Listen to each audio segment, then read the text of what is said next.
Web Créateur, épisode 20, c'est parti! Bienvenue sur Web Créateur, le podcast des entrepreneurs qui préfèrent créer un business profitable sur Internet, au service de leur vie, plutôt que d'être enfermés dans une boîte. Et maintenant, votre présentateur, Vanak Tok. Salut à tous, amis Web Créateurs, bienvenue sur ce nouvel épisode. J'espère que au moment où vous écoutez celui-ci, vous êtes dans une bonne énergie et que le début de l'année 2019 a bien démarré pour vous. Aujourd'hui, j'ai un invité exceptionnel.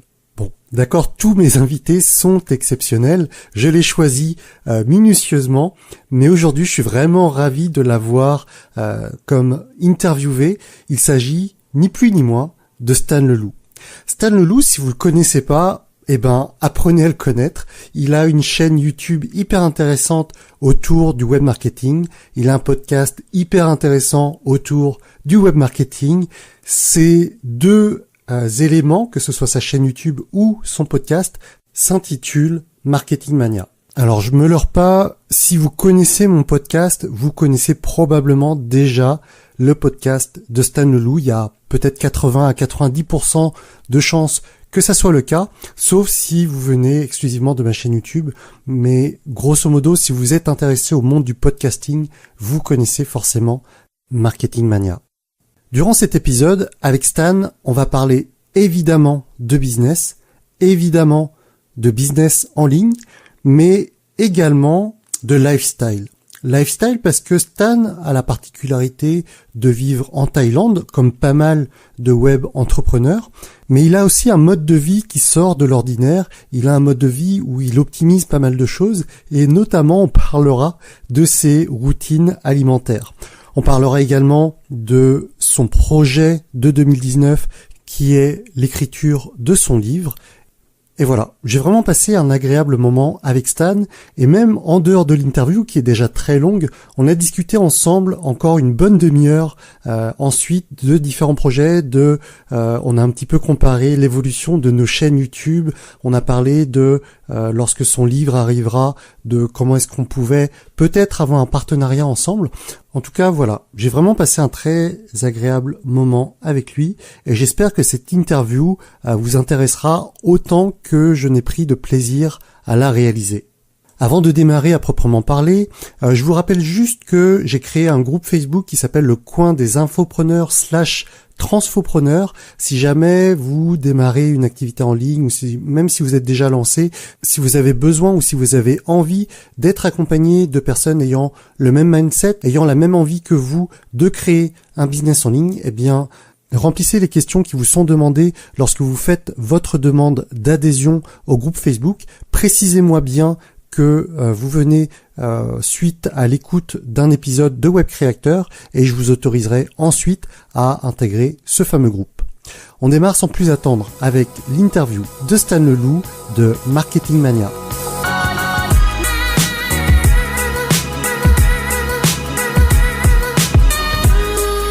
Salut Stan, comment tu vas ? Très bien, et toi ? Écoute, ça va super. Je suis vraiment ravi de t'avoir sur cette émission Web Créateur. Je te suis depuis pas mal de temps maintenant. Je sais qu'on a les mêmes influences américaines, ou en tout cas certaines. Et je me rends compte que c'est la première fois que je fais. Donc tu vas être dans les 15 premiers interviewés de l'émission. Et c'est la première fois que je fais une interview de quelqu'un que je n'ai jamais vu en physique. Et pourtant, j'ai l'impression que je te connais presque mieux que n'importe qui d'autre que j'ai interviewé auparavant. C'est drôle cette impression. C'est un effet un peu bizarre, mais j'ai aussi connu ça. Il y a notamment un podcast que je suis beaucoup qui s'appelle le Tropical MBA. Ouais. Et quand je l'ai rencontré ces mecs-là en personne pour la première fois, c'était vraiment chelou, tu vois, parce que tu connais beaucoup trop d'informations sur eux après les avoir écoutés pendant des heures et des heures et des heures. C'est ça. Et du coup, t'as un peu un truc où ton instinct, c'est de te comporter comme si c'était des potes de longue date, mais eux, ils te connaissent pas, donc c'est trop bizarre pour eux si tu fais ça, tu vois. Et donc, du coup, tu dois un peu ajuster ton mode de communication avec eux. Donc, j'ai bien connu ça. Ok. Et du coup, peut-être que dans mon audience, il y a des personnes qui te connaissent pas. pour autant, j'imagine que les personnes qui suivent les podcasts en francophonie connaissent le tien ou les tiens. Mais malgré tout, est-ce que tu peux nous résumer ton parcours rapidement en quelques minutes pour ceux qui te connaîtraient pas? Ouais, donc je vais commencer par dire ce que je fais aujourd'hui et puis après on pourra faire un petit flashback sur mon parcours si tu as envie de creuser plus là-dedans. Yes, donc ce que je fais aujourd'hui, c'est notamment un site qui s'appelle Marketing Mania. Donc Marketing Mania, c'est un site qui t'apprend comment vendre plus efficacement sur le web, comment convertir tes visiteurs en clients. Donc là-dessus, là où je suis surtout connu, c'est sur YouTube. Chaîne YouTube Marketing Mania qui fait des analyses vidéo sur la vente et la conversion, qui a, on enregistre environ 175 000 abonnés. Le podcast Marketing Mania, on reste dans le même thème, qui fait des interviews un peu comme toi tu le fais, avec des entrepreneurs. La tagline du podcast, c'est conversation d'entrepreneurs.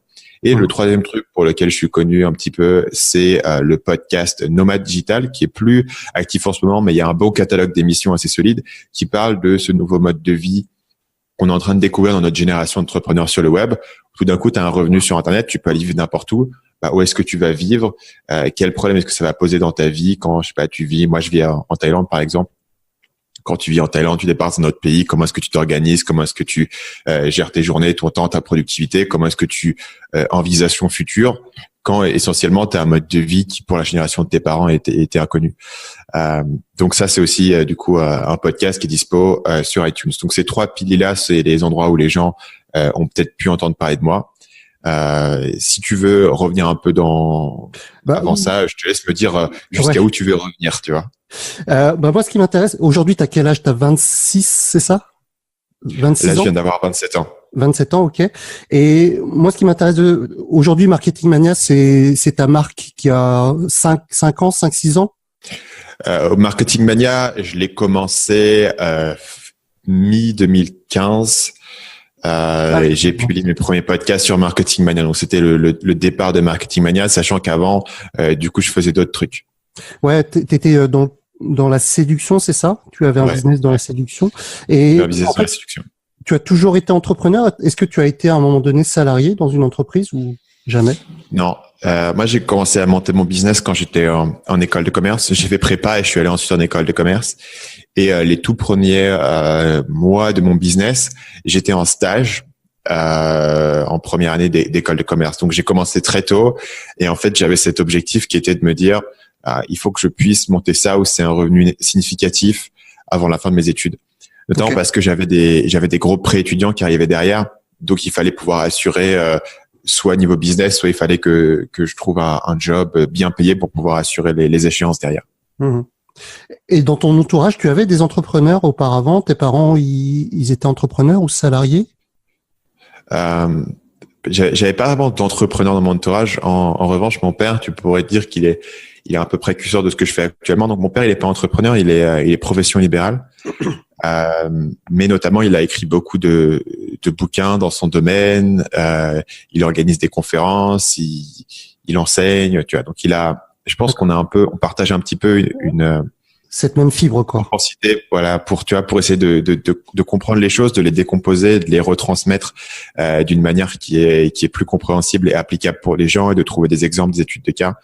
Et ça, je pense que même si à l'époque je faisais pas du tout le lien entre les deux, parce que moi, si tu veux, dans ma perception, étant gamin, mon père, il allait quand même au cabinet, il devait voyager à droite à gauche, tu vois, c'était assez loin de la vision que je me faisais de la semaine de 4 heures, etc.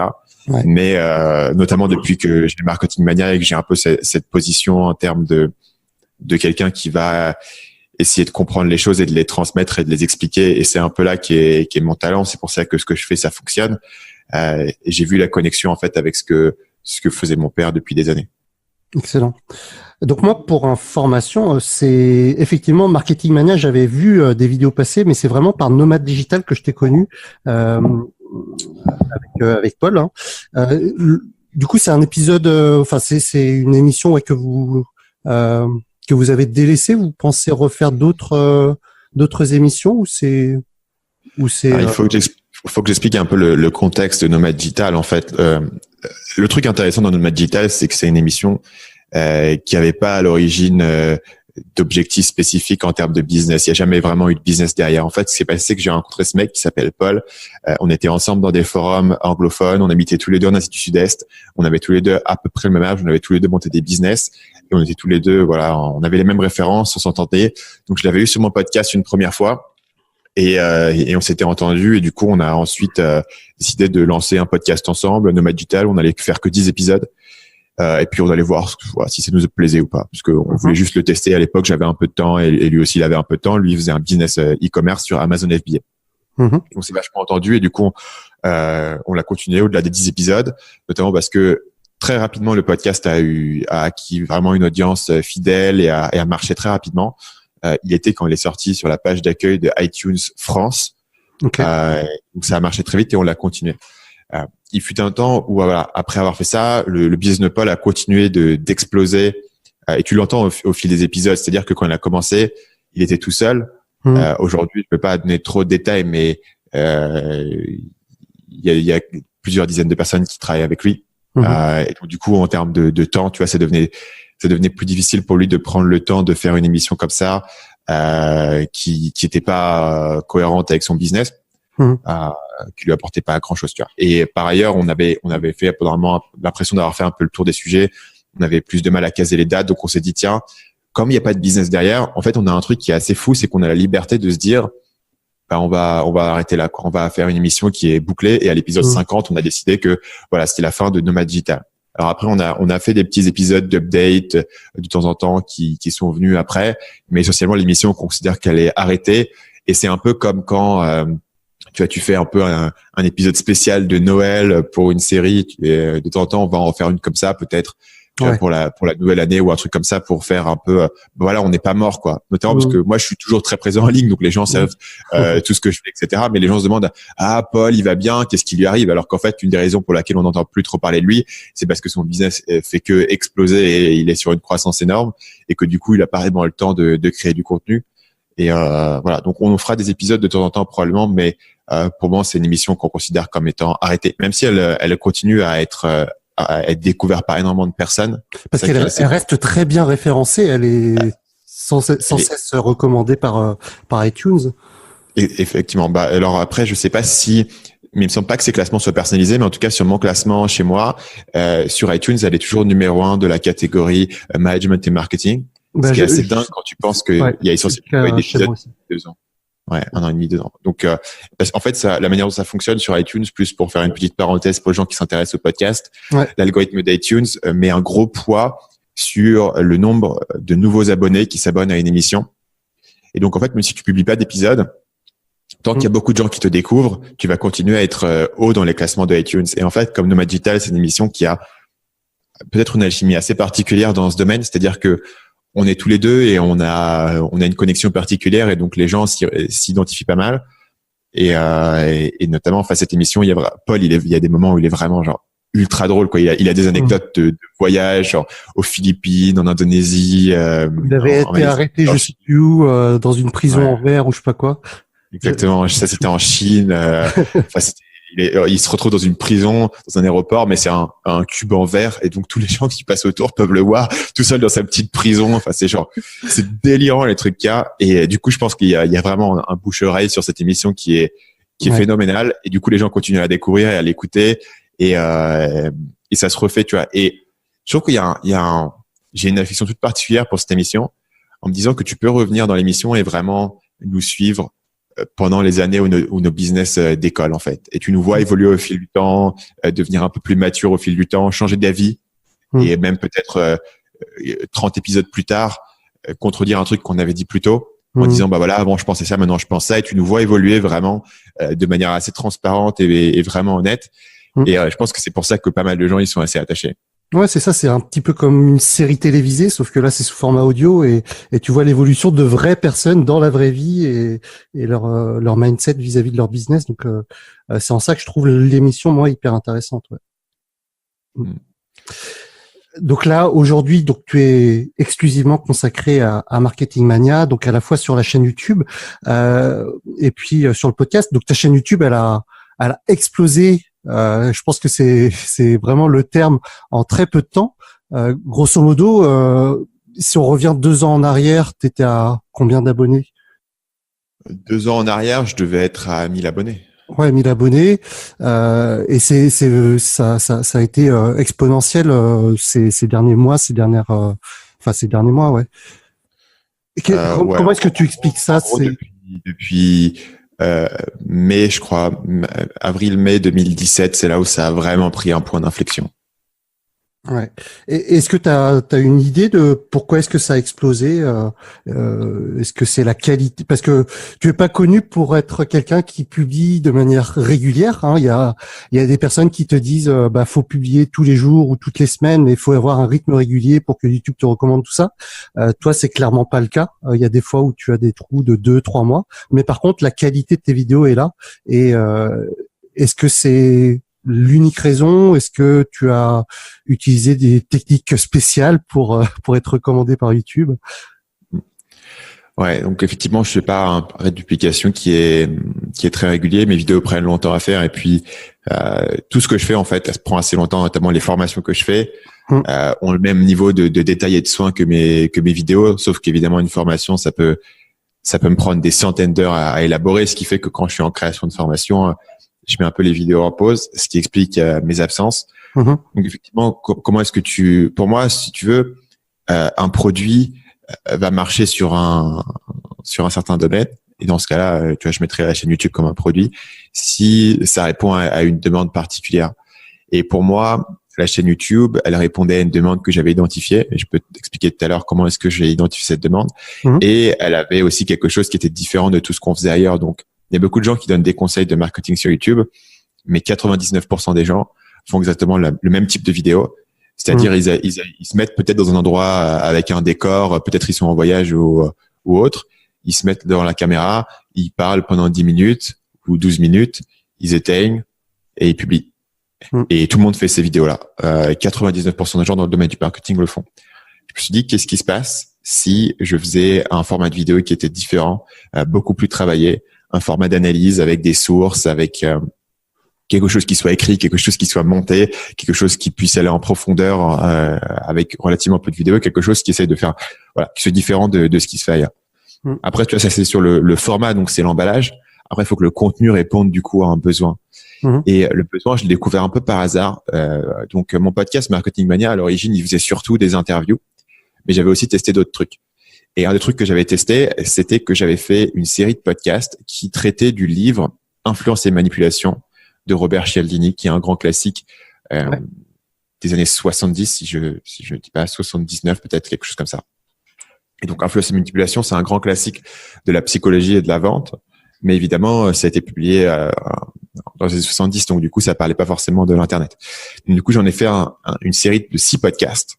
Donc, 6 podcasts, chacun va durer peut-être 30 minutes. Donc, tu vois, c'est 3 heures de contenu audio où je parle, où je fais vraiment une explication du livre et notamment de comment est-ce que tous ces principes s'appliquent sur Internet.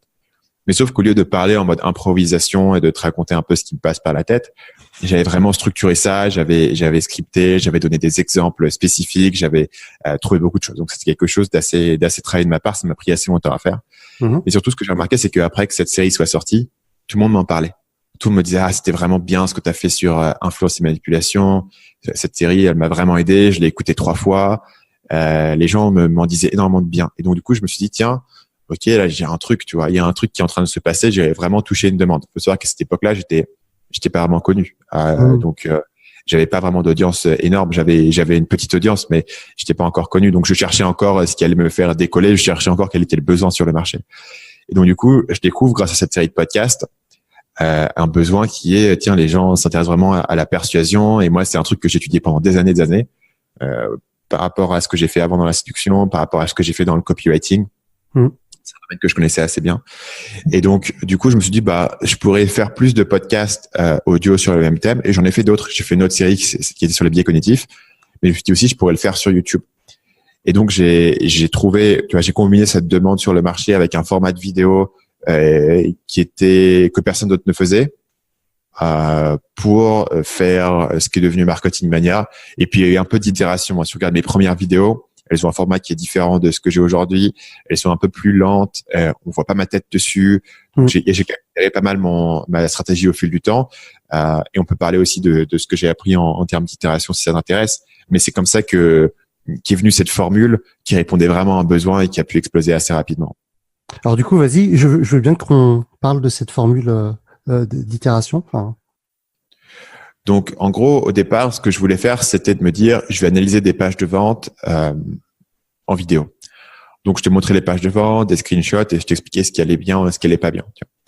Une chose que j'ai remarqué, c'est que quand tu revoyais la vidéo, c'était un peu, tu montrais que des screenshots, donc il y avait un côté un peu plat, ça manquait de vie. Une chose que j'ai fait assez rapidement, c'est que j'ai mis ma tête dedans, et donc c'est vraiment moi, et tu me vois à la fois, et en même temps je commente des trucs. Donc ça, c'était une première étape. La deuxième chose, c'est que j'ai fait une vidéo qui commentait une vidéo de vente pour le site Dollar Shave Club. Dollar Shave Club, c'était un système d'abonnement pour les rasoirs, qui ont lancé avec une espèce de vidéo ultra bien foutue qui est devenue virale et qui leur a, je crois que je me souviens plus du chiffre, mais c'est de l'ordre d'idée de 12 000 clients, tu vois, dans la première semaine. Ouais. Et ils ont été rachetés quelques temps après pour $1 milliard.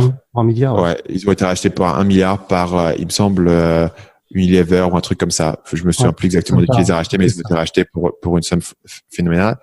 Et donc, même avant qu'ils soient rachetés, j'avais fait une vidéo sur eux et j'avais expliqué, voilà, j'avais analysé cette vidéo. Et je me suis aperçu encore une fois que analyser une vidéo, c'était vachement plus vivant, évidemment, que analyser une page de vente.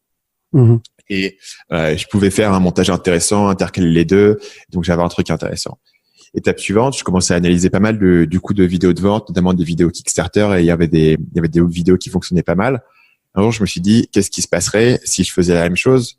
Au lieu d'analyser une vidéo de vente, j'analysais une scène de film. Là, j'ai analysé un film qui s'appelle Le Loup de Wall Street. Aujourd'hui, cette vidéo qui analyse Le Loup de Wall Street, elle approche là du million de vues. Je crois qu'on est à 900 000, 90 vues, enfin 990 000 vues. Et il y en a une autre sur Le Loup de Wall Street qui a 1,3 million de vues. Et donc, tu vois, par itération comme ça, j'ai trouvé une formule qui marchait. Et une fois que j'avais trouvé cette formule qui marchait pour moi, où j'avais vraiment un truc à dire dessus, et encore une fois, ça marchait pour moi parce que j'avais une expérience dans ce domaine, tu vois, je connaissais vraiment bien ce domaine de la persuasion et j'avais beaucoup de références, j'avais beaucoup lu, donc je pouvais mettre pas mal de choses en connexion. Et donc, du coup, ça, c'est une formule que j'ai répliquée sur le film Social Network, sur le film Nightcrawler, sur la série Better Call Saul, sur la série Mad Men. Mad Men, j'ai une première vidéo qui a bien marché, donc j'en ai fait 2 autres sur la série Game of Thrones, tu vois. Donc, j'ai pu décliner cette formule dans plein de choses. Après, j'ai eu d'autres formules qui ont marché. Par exemple, j'en ai pas fait beaucoup, mais quand je les ai fait, les vidéos qui analysent d'un point de vue psychologique des polémiques d'actualité, c'est des trucs où j'ai fait des cartons assez intéressants. J'avais une vidéo cette année sur une polémique avec un mec qui s'appelle Emmanuel Friedenreich. C'est une vidéo qui a fait plus de 300 000 vues, tu vois. C'est une vidéo sur laquelle j'ai dû gagner 30 000 abonnés, 35 000 abonnés. Okay. Et c'est des trucs, tu vois, c'est des formules que j'ai commencé à trouver qui fonctionnaient et que du coup, je peux répliquer. En fait, ce qui est intéressant, c'est que tu as une approche de chacune de tes vidéos YouTube comme si c'était un produit, mais du coup, tu itères ça à la façon Lean Startup. Tu vois ce qui marche. Hop, tu recrées du contenu sur la même mouvance. Et si ça marche pas, grosso modo, tu persévères pas et tu changes, quoi. C'est un peu l'idée, j'ai l'impression. Exactement. Bah, pour te dire un exemple très simple, c'est que ma nouvelle vidéo là s'appelle Entrepreneur à Bangkok, ma routine quotidienne. Ouais, cette vidéo là, elle marche bien. Maintenant YouTube te donne des stats sur comment est-ce qu'elle se place par rapport à tes 10 dernières vidéos, et en gros tu vois qu'elle surperforme par rapport à ma chaîne. Donc comment est-ce que je savais que cette vidéo allait surperformer? Parce que ça m'a pris quand même du temps de faire cette vidéo. Bah, c'est parce que il y a 1 an et demi, 2 ans, j'avais fait une vidéo. Il y a bien 1 an et demi, 2 ans, c'est ça. J'avais fait une vidéo quand j'étais au Vietnam qui s'appelait Vivre au Vietnam. Ouais. Et qui était une espèce d'FAQ où je montrais mon bureau, etc. Donc cette vidéo-là avait marché. J'ai découvert que là, les gens avaient pas mal de retours par rapport à ça. Ça leur plaisait. J'ai compris pourquoi ça leur plaisait. Donc c'est un truc que je peux répliquer. Je peux en faire plus. Après, je fais aussi des vidéos qui sortent un peu de ça et qui sont un peu plus expérimentales. Et parfois elles marchent, parfois elles marchent pas. Il y a des trucs qui n'ont pas marché. Un truc qui n'a pas marché chez moi, c'est que moi j'ai une grande passion des lettres de vente à l'ancienne, genre des trucs, tu vois, des trucs dans les magazines, des lettres de vente papier des années 60, 70, 80, tu vois, le copywriting, le marketing direct à l'ancienne. C'est un truc que j'adore, moi, qui me fait absolument kiffer. Mais sur ma chaîne, ça n'a pas marché. J'ai essayé plusieurs vidéos sur ce sujet avec différents angles et ça marchait pas très bien. Et donc, du coup, je vois que ça intéresse pas les gens comme tu disais tout à l'heure, un peu trop statique, peut-être? Ouais, enfin, je pense que là-dessus, moi, j'ai un kiff pour ce genre de truc, tu vois. Je trouve ça génial que les mecs dans les années 80, tu vois, leur pub dans les magazines, le business model, tu dois payer chaque timbre, des lettres que t'envoies, donc faut vraiment être rentable, etc. Je trouve ça kiffant. Et pour la plupart des gens, ils se disent, non, c'est juste un vieux truc moisi, c'est pas applicable aujourd'hui, je m'en fous, tu vois. Ouais. Et donc, du coup, l'idée et le kiff du truc résonnent pas avec les gens. Et du coup, ça les intéresse pas autant. Et ça, c'est un truc que j'ai appris et que tout le monde n'était pas aussi nerd que moi sur la partie copywriting et qu'au final, tu parles aux gens de ce qui les intéresse. Alors, c'est un truc que j'ai quand même pas mal injecté, par exemple, dans ma formation sur le copywriting, où justement, je force les gens à sortir un peu du cadre du web pour pouvoir réfléchir de manière plus large. Donc, c'est quelque chose que j'ai quand même réutilisé quelque part. Mais globalement, sur YouTube, j'ai découvert que c'était pas un truc qui performait super bien. Donc, du coup, je me concentre sur ce qui marche. Ok. Du coup, je rebondis sur ce que tu as dit tout à l'heure. J'étais resté sur l'idée que tu vivais au Vietnam, à Ho Chi Minh, et j'avais l'impression que tu étais à Bangkok de manière provisoire. Tu as déménagé complètement aujourd'hui? Ouais. Ok. Et pourquoi ce choix? T'avais juste envie de changer ou est-ce que t'avais un attrait pour Bangkok? C'est peut-être personnel. Ouais, j'avais envie de bouger. Le truc, c'est que au Vietnam, si tu veux, en dehors de Ho Chi Minh, il n'y a pas énormément de destinations où tu peux aller et avoir autour de toi quand même un peu une communauté, etc. Donc, tu peux aller à Hanoï, mais il n'y a pas grand monde en termes de communauté, entrepreneurs, etc. Et c'est une vie assez différente. Okay. Moi, je connaissais très bien Bangkok. Au final, tu vois, entre les deux, c'est 1h20 de vol. On est à Ho Chi Minh depuis, donc c'est pas très loin. J'avais envie de bouger, d'aller un peu autre part, d'aller voir. Je connais beaucoup de monde à Bangkok. Je connais beaucoup de monde à Chiang Mai, au nord de la Thaïlande. Donc, du coup, c'était plutôt un bon truc à tester. Ma copine pouvait facilement trouver du boulot ici parce que c'est une grande ville. Donc, Bangkok. Là, on est arrivé il y a un peu plus de 6 mois maintenant. Ouais, un peu plus de 6 mois. Donc, je pense que je vais rester ici au moins 1 an et demi. On verra après comment on se sent. Mais pour le moment, je m'y plais très bien. Ok. Et tu connaissais déjà du monde des entrepreneurs. En fait, je rebondis sur un truc où dans un podcast, tu disais que t'aimais pas forcément aller dans des networking, dans des séminaires. T'avais l'impression de pas être à ta place ou que tu y trouvais pas ton compte. Et du coup, t'arrives à être entouré, d'entrepreneurs qui ont un peu le même mindset, qui ont le même état d'esprit à Bangkok, comme c'était le cas au Ho Chi Minh. Ouais. Il y a vraiment une seule conférence à laquelle je vais tous les ans. Qui a d'ailleurs lieu à Bangkok. La DC, je sais plus. Ouais. Donc, j'en avais parlé dans une vidéo qui s'appelle les 2 jours qui ont changé ma vie. J'en ai parlé sur une vidéo récente où je parlais un peu de cette conférence et de ce que ça avait représenté pour moi. Donc, cette conférence-là a lieu à Bangkok. Ils ont une communauté qui est vraiment bien présente en Asie du Sud-Est, notamment. Aussi en Europe de l'Est, à Austin, Texas, etc. Mais ici, ils ont pas mal de monde, donc par eux, je connais pas mal de gens là-bas. J'ai aussi après Bangkok, il y a beaucoup de gens qui passent ici, où il y a beaucoup de gens que je connais niveau business qui sont là, donc il y a pas mal de monde. Hein. C'est une grande ville et il y a beaucoup de gens, donc c'est assez facile. En fait, si tu veux, moi j'ai une préférence pour les petits groupes, donc c'est vrai que les grandes conférences ou les gros événements, ça me fatigue assez vite. Et personnellement, j'ai pas forcément besoin de rencontrer 1 milliard de personnes, si tu veux. Mon business, il tourne pas nécessairement sur le networking. Les gens que je rencontre, c'est intéressant en termes d'échange, en termes d'information, en termes de conversation qu'on peut avoir. Et donc, pour ça, je préfère contrôler la taille du groupe et faire des dîners individuels avec les gens ou faire des dîners avec 3-4 personnes. C'est plus, moi, ce qui me convient. Donc, pour moi, ici, par rapport aux gens que je connais et que je suis capable de voir autour d'une bière ou d'un pad thai, c'est assez pratique. Ouais, c'est un truc que j'ai entendu, je pense autour d'une interview. Alors je sais plus si c'est sur la chaîne d'Antoine BM ou la tienne, mais j'ai repris ce principe aussi de dîner abonné. Je trouve que c'est un principe très intéressant où on peut discuter avec les personnes directement en petits groupes. Mais pour autant, pour en revenir à cette histoire de gros séminaires, moi j'ai l'impression, enfin j'habite à Rennes, donc en France, j'ai peu de personnes en fait entrepreneurs et encore moins sur le web autour de moi, et j'ai l'impression que j'ai besoin d'aller à ce type d'événement pour justement me connecter avec d'autres personnes avec lesquelles je peux pas discuter au quotidien. Mais c'est peut-être aussi parce que toi tu commences à avoir un peu plus de maturité par rapport à toute cette aventure entrepreneuriale. Moi je suis dedans encore depuis pas très longtemps, et je pense que c'est peut-être que dans quelques années je serai comme toi, mais aujourd'hui j'ai l'impression d'avoir ce besoin d'aller dans des séminaires pour networker et pour discuter avec soit des personnes qui sont plus avancées que moi, soit des personnes qui sont un peu moins avancées, et c'est toujours intéressant d'avoir ce type de discussion. Mais c'est intéressant d'avoir ton point de vue par rapport à ça. Je peux bien le voir, hein. Moi, encore une fois, j'ai allé à cette conférence depuis le début. Je continue à y aller. Je fais des rencontres intéressantes. Notamment, toute une partie des conversations que j'ai vont se tenir en ligne. Tu vois, il y a pas mal de gens avec qui je vais discuter par Messenger, des gens que je vais appeler de temps en temps et avec qui je parle, qui sont pas forcément ici. Je vais donner un exemple pour moi qui est assez emblématique de l'intérêt d'une conférence. C'est que là, j'étais à la conférence récemment dont je parle dans ma fameuse vidéo là.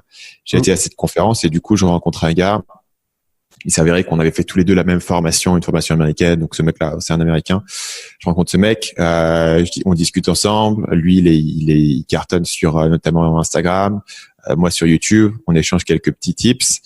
Et puis voilà, une semaine après la conférence, le mec me renvoie un message et on discute un petit peu sur YouTube, etc. Il me fait tiens, on est en train de monter un mastermind. Est-ce que tu veux rejoindre? Donc en gros là, je viens de rejoindre un mastermind avec des gens. Donc presque tout le monde est américain là-dedans, sauf moi, dont l'objectif c'est de dépasser la barre du million à l'année prochaine. Tu vois. Okay. Et pour moi, c'est assez emblématique de la valeur de cette conférence, tu vois, parce que la conférence, tu vas y être et ça va partir. Mais par contre, tu vas faire des contacts et tu vas peut-être dans la conférence faire au final 4-5 contacts avec qui tu vas vraiment matcher. Mais c'est des gens avec qui tu peux rester, c'est des gens avec qui tu peux devenir ami pendant des années et créer une relation qui va aller au-delà. Pour moi, la conférence, c'est vraiment cette rencontre initiale. Ça donne une grande concentration de personnes avec qui tu peux discuter et ça te donne l'occasion de rencontrer des gens qui sont intéressants et qui peuvent te faire des connexions, tu vois. Sachant que en l'occurrence, le mec qui organise le mastermind, il était à la conférence, mais je l'avais pas rencontré. Par contre, j'avais rencontré un autre mec qui l'avait rencontré et comme j'avais gagné la confiance de ce mec-là et j'avais démontré que je savais de quoi je parlais, j'ai gagné l'accès à ce groupe-là, tu vois. Et pour moi, c'est vraiment comme ça que je le vois. Ce qui fait que plus je connais de monde, moins j'ai besoin de la conférence initiale pour créer cette connexion. Parce que du coup, les connexions, je les ai déjà, tu vois, mais il faut bien commencer quelque part. Et pour ça, la conférence, c'est assez efficace puisque ça rassemble plein de monde en un endroit. Ok, je vois. Ouais, ça se tient. Effectivement, je comprends le point de vue. Donc, tu as révélé un chiffre qui est intéressant. L'objectif en 2019, c'est de dépasser le million. Aujourd'hui, est-ce que tu peux, en fait, moi qui suis pas encore client chez toi, mais qui suis que prospect, j'ai compris que tu avais un certain nombre de formations et que tu fonctionnais beaucoup par segmentation, c'est-à-dire que grosso modo, tu as une mailing list qui est bien découpée et tu proposes l'accès à telle ou telle formation à telle ou telle personne. C'est à la fois très malin, j'en suis persuadé, et à la fois pour moi qui là par exemple j'ai été tu m'as proposé automatiquement d'accéder à ta formation Déclic, et pour le coup je trouvais que c'était pas forcément une formation qui pouvait m'intéresser. Est-ce que tu peux nous donner une cartographie des formations que tu proposes? Du coup, c'est un petit peu, j'ai l'impression que moi, en tant que prospect, c'est frustrant de pas savoir vers où on peut aller avec toi, en fait. Ça, c'est quelque chose que, j'en suis conscient. On est en train de changer un peu la manière dont on opère là-dessus. Notamment, on a créé sur le site Marketing Mania a une page qui s'appelle marketingmania.fr/produits, qui est aussi disponible dans le menu du site et qui liste les formations qu'on a. Pour que ça soit clair. Honnêtement, sur la partie email, il y a un projet de refonte à faire. Il faut savoir que le système d'email que j'ai créé à l'origine, je l'ai créé quand j'avais qu'une seule formation. Ouais. Et maintenant, j'ai 5 offres différentes, notamment dont la majorité sont arrivées cette année. Et on n'a pas encore eu le temps de faire une refonte en profondeur de ce système-là. D'accord. Donc, sur les formations que je propose, je vais te donner dans l'ordre où elles sont sorties. La première, c'est une formation sur le copywriting, qui était ma grande compétence à l'origine, parce que c'est ce que je faisais dans la séduction. J'étais copywriter, je faisais des tunnels de vente, j'avais des très bons résultats. Donc, j'ai fait une première formation sur le copywriting, c'est-à-dire l'écriture de pages de vente qui convertissent. Et ça inclut tout ce qui est vidéo de vente, webinaire, etc., sous la même ombrelle. Donc, ça, c'est la formation Copywriting Mania. Après ça, j'ai lancé YouTube. Quand j'ai explosé sur YouTube, j'ai commencé à comprendre ce qui marchait en termes d'audience, d'acquisition, de création de contenu, sachant qu'en plus j'avais un podcast qui marchait très bien sur Nomad Digital, etc. Donc j'ai fait une formation sur comment construire ton audience, qui s'appelle Le Déclic. Après ça, j'ai lancé une formation qui s'appelle la méthode des 90 jours, qui est une formation sur la productivité, qui permet de créer des plans de 90 jours pour t'organiser. Essentiellement, ça répond à un besoin des entrepreneurs qui se disent mais j'ai 1 milliard de trucs à faire, je sais pas où commencer. J'ai l'impression de tout le temps distrait, j'ai l'impression de tout le temps douter de ma stratégie, de me perdre dans des trucs et de pas avoir les résultats que j'attends. Donc la méthode des 90 jours, c'est une méthode qui est vraiment adaptée pour les entrepreneurs du web et qui font face à toutes ces distractions, qui doivent à la fois avoir une stratégie pour se concentrer dessus et à la fois qui doivent rester flexibles et pouvoir évoluer par rapport aux opportunités. Et la toute nouvelle formation qui est sortie, c'est une formation qui s'appelle La Solution, qui s'adresse aux gens qui sont freelance pour mettre en place tous les systèmes de business qui se trouvent autour de la carrière d'un freelance. Donc, l'idée, c'est que quand tu es freelance, mettons, tu es web designer, tu as une compétence de web designer, c'est bien, mais ça suffit pas pour réussir en freelance. Il suffit pas d'avoir un bon produit pour pouvoir vendre. Il faut aussi avoir des systèmes pour acquérir des clients, pour vendre efficacement des propositions commerciales, comment monter tes prix, comment gérer tes projets. Donc ça, c'est une formation qui rassemble toutes ces compétences business qui vont servir à un freelance. Donc ça en fait 4. Le 5e, parce que j'en ai dit il y en avait 5. Le 5e, c'est un truc qui s'appelle le système, qui est en fait l'ensemble de ces formations dans un seul pack, avec notamment un forum privé. Et cette année, c'était le gros focus qu'on a eu, c'était de développer la communauté privée. Maintenant, on a une communauté privée qui est vraiment très active, avec un vrai forum, pas juste un groupe Facebook où tout le monde, tu vois, poste un peu ce qui lui passe par la tête. Et c'est un peu, voilà, Facebook, c'est quand même le problème, c'est que c'est un environnement qui incite à la distraction. À la place, on a créé un vrai forum qu'on anime avec des lives de questions-réponses, avec du contenu exclusif. Tu vois, on passe vraiment beaucoup de temps dedans et à répondre à toutes les questions, etc. Mais qui est là pour accompagner vraiment les gens dans leurs projets et se combine très bien avec les formations. C'est l'idée que une personne rejoint ta formation, la valeur qu'elle va en tirer est proportionnelle non seulement à la qualité des conseils que tu lui donnes dans la formation, mais aussi à est-ce qu'elle va être capable d'appliquer ces conseils. Et dans la plupart des cas, là où le bas blesse, c'est que la personne achète une formation, elle est tout seule dans son coin chez elle, elle connaît personne qui fait du business en ligne, elle se doute si ça va marcher et il faut qu'elle passe maintenant des mois et des mois à appliquer la formation pour avoir des résultats. Puisqu'au final, moi, ce que je vends, ça n'a jamais été gagner de l'argent rapidement et facilement. Tu vois, ça a toujours été, voilà, on va mettre en place une stratégie et ça va prendre un certain temps pour exploser. Donc maintenant, comment est-ce que je fais pour que les gens, tu vois, par exemple, tu as une idée, mais t'es pas sûr, tu vois. Tu peux passer des semaines et des semaines à douter de ton idée, à dire, est-ce qu'il faudrait que je fasse A ou que je fasse B? Si tu veux poster sur un forum et tu vas avoir 10 personnes qui te répondent en te disant, tiens, c'est une bonne idée, ou alors plutôt tu devrais faire ça à la place, ou ouais, ok, mais tu devrais penser à ça, ou alors je connais tel mec qui fait la même chose, tu devrais aller voir ce que le gars fait, y compris moi qui vais répondre et qui va te dire, ouais, ton idée elle est bien, tu devrais foncer et tu devrais nous en reparler dans 3 mois, une fois que t'as eu tes premiers clients.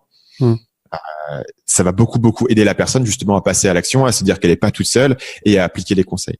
Donc ça, c'est un truc que j'ai beaucoup boosté et je sais que si tu es sur ma liste email, t'en as jamais entendu parler en fait, parce que c'est quelque chose qu'on a entièrement boosté en arrière-plan. Je le mets de plus en plus en avant parce que pour moi, c'est juste en termes business, tu vois, en termes marketing, pour nous, c'est un avantage compétitif. C'est-à-dire que c'est compliqué d'avoir une communauté qui est vraiment active, avec des gens qui sont vraiment ultra impliqués et on a passé en gros là 1 an à construire ça. Et ça va de plus en plus être un argument de vente majeur sur les formations qu'on va faire. En fait, j'ai compris l'existence de ce forum. C'est les insiders, hein, c'est comme ça que tu appelles tes clients. Exactement.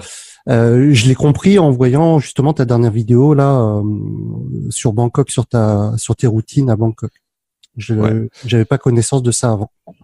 Ouais, bah du coup là tu as j'en ai pas communiqué parlé pendant et massivement. je commence à en parler un petit peu. Ok. Je commence à faire savoir aux gens que ça existe. En fait, le truc c'est que pour regarder la communauté, la qualité de la communauté, il faut qu'on soit assez sélectif sur les gens qui rentrent ou non. Donc Ouais. on n'a pas pour le moment l'intérêt de l'ouvrir au plus grand nombre parce qu'on sait que ça va diluer notre culture de communauté. Et ça risque d'être compliqué à gérer et de pas forcément être le plus utile. Donc du coup, pour le moment, c'est vraiment quelque chose qui vient en symbiose avec les formations et du coup, on communique pas trop dessus. Ouais, Donc, finalement, parce c'est que que c'est pas si facile que ça, des clients de tes précédentes formations qui ont l'opportunité d'intégrer cette communauté, grosso modo, des personnes que tu connais ouais. déjà. Exactement. En général, mais quand tu rejoins la formation, tu peux rejoindre la communauté pendant un certain temps aussi dès que tu rejoins la formation. Ok. Donc les deux sont de plus en plus packagés. Alors à l'origine, l'idée de Insider, c'était vraiment un groupe d'accompagnement qui était au départ était sur Facebook et qui depuis on a migré sur son forum pour vraiment le booster. Mais effectivement, c'est limité aux gens qui suivent les formations. Du coup, ce qui permet de filtrer, d'avoir un peu moins de monde dedans et de pouvoir vraiment accompagner les gens. Ok, super. Je voudrais revenir un petit peu sur la création de ton contenu gratuit. Je voulais savoir comment est-ce que tu, je sais pas, sélectionnais tes invités. Est-ce que parce que aujourd'hui, grosso modo, moi, je me concentre volontairement sur des infopreneurs, des personnes qui ont des business en ligne et quasi exclusivement sur ces aspects-là. Toi aujourd'hui, tu as tu entretiens des discussions avec des entrepreneurs d'une manière générale, mais pas que. Je pense notamment à Kian Kojandi, je pense à d'autres personnes ou Fabien Olicard. Ouais, Ken Kojandi, c'était pas chez moi, c'était sur Nouvelle École, je pense. Ah merde, je me suis trompé. Ouais, c'était chez moi. J'ai mélangé les deux. Bref, je suis un gros consommateur de podcasts, donc il m'arrive de faire des petites erreurs. Ok. Donc tu es sélectionné exclusivement des entrepreneurs. Alors je me suis peut-être trompé. Ça dépend. Si tu veux, ça dépend de la manière dont tu veux définir entrepreneur. En fait, au départ de Marketing Mania, je faisais vraiment des interviews. Voilà, j'allais interviewer quelqu'un et j'allais essayer de lui faire cracher le maximum de conseils et de valeurs. Ouais. Et en fait, j'ai eu l'expérience Nomad Digital. Nomad Digital, c'était un podcast qui était plus centré sur la réflexion et sur la personnalité et sur la discussion et qui a tout de suite très bien marché. Et c'était aussi très plaisant à faire. C'était beaucoup moins stressant et beaucoup moins de pression pour moi de me dire, OK, je vais juste prendre une personne et je vais discuter.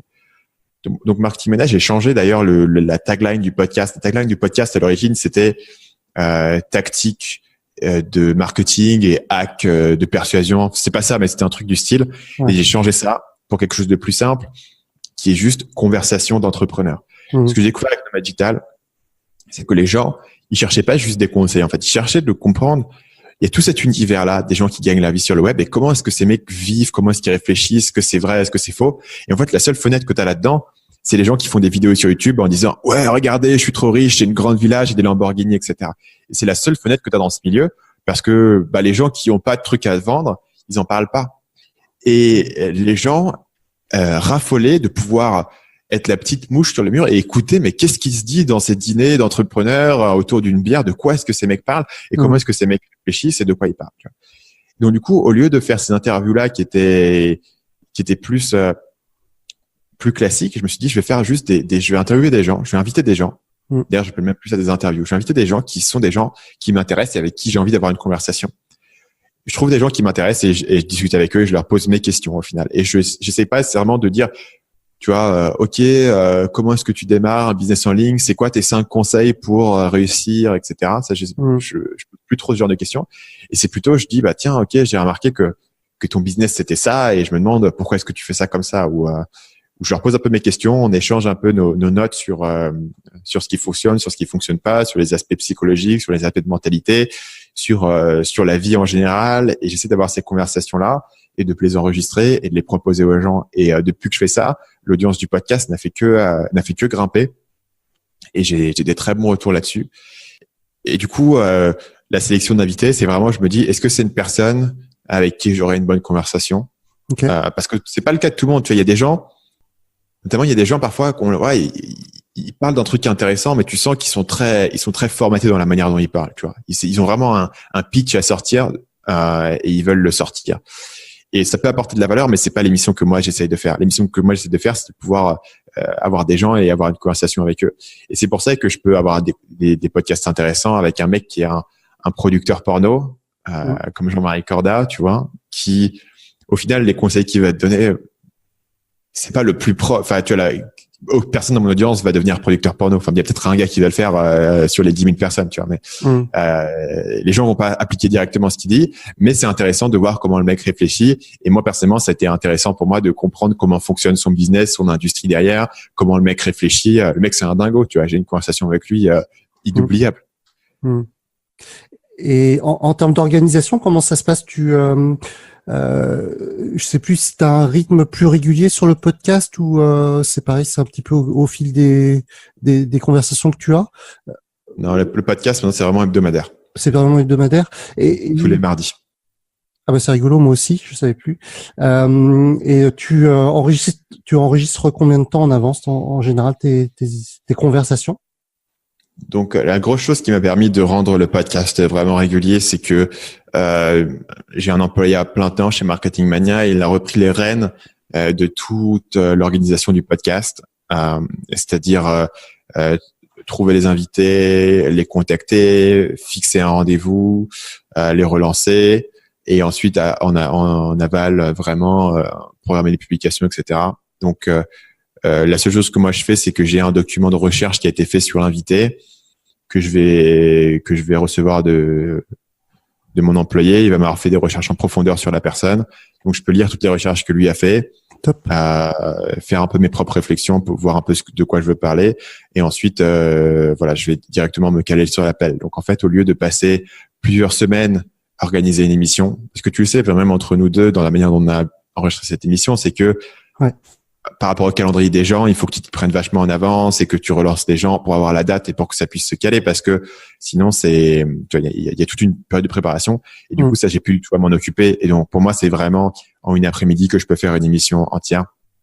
Donc en général on a pas mal d'avance pour ces raisons-là, c'est parce que il essaie de contacter plusieurs personnes et en général on a au moins 3-4 épisodes d'avance qui sont dans la boîte. Non, parce que des moments où je lui dis OK là j'ai plus envie d'enregistrer parce que j'ai pas le temps et je bosse sur autre chose. Il y a des moments où je vais enregistrer dans une semaine plusieurs épisodes, ça dépend des périodes. Mais vraiment, lui gère toute la partie pré-production qui m'a permis de régulariser le podcast. Et moi, pour moi, c'est vraiment concentré sur un coup. Voilà, c'est le process.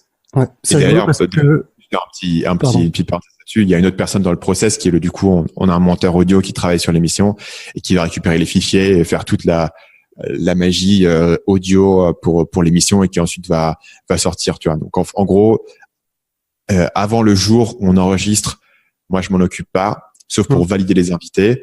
Après le jour où c'est enregistré, je m'en occupe plus et d'autres personnes vont faire le montage, la publication. Donc c'est ça qui a permis de vraiment régulariser la publication, alors que sur YouTube on n'a pas ça et c'est pour ça que c'est beaucoup plus compliqué. Ouais. Ok. Ouais, en fait, la question m'est venue parce que j'avais rencontré Roman Payet fin septembre. Du coup, j'ai vu que l'épisode était sorti la semaine dernière et il m'avait dit déjà fin septembre qu'il avait été interviewé par toi, enfin qu'il avait eu sa conversation avec toi. Et du coup, j'attendais avec impatience la sortie de l'épisode pour voir combien de temps à peu près il y avait entre l'enregistrement et la sortie. Donc là, il est sorti particulièrement tard parce que on voulait dans cet épisode, je voulais faire un appel à l'action vers ma formation sur le freelance qui a été retardé. Et donc du coup, j'ai jonglé un peu sur les dates pour qu'il sorte un peu plus tard. Okay. Et j'ai fait avancer d'autres épisodes, notamment l'épisode de Fabien Olicard que j'ai avancé parce qu'il n'y avait pas d'appel à l'action particulier. Donc parfois je joue un peu. En général, je publie dans l'ordre dans lequel ils ont été enregistrés, mais parfois je joue un peu sur les dates si j'ai besoin de les coordonner avec un autre truc qui se passe sur le business. Je vois. Du coup, dans la dernière vidéo que tu as publiée sur YouTube, tu disais que donc tu as parlé de ton employé à plein temps. Tu as parlé de la personne également qui s'occupait de la post-production. J'ai entendu là sur ta dernière vidéo que tu avais 7 personnes qui pouvaient intervenir plus ou moins ponctuelles sur ton business. Comment est-ce que tu les trouves et sur quels aspects ils t'aident également? Donc je te fais la liste. Donc j'ai une personne à plein temps. Lui, la manière dont je l'ai trouvé, c'est que c'était un de mes clients, un client qui posait beaucoup de questions. Et du coup, j'ai pas mal interagi avec lui. Notamment, j'étais sur un pré-lancement de produit et il posait beaucoup de questions et des questions très intelligentes sur le produit que j'étais en train de créer, sur son business. Et donc, j'ai pu un peu comme ça découvrir la manière dont il réfléchissait.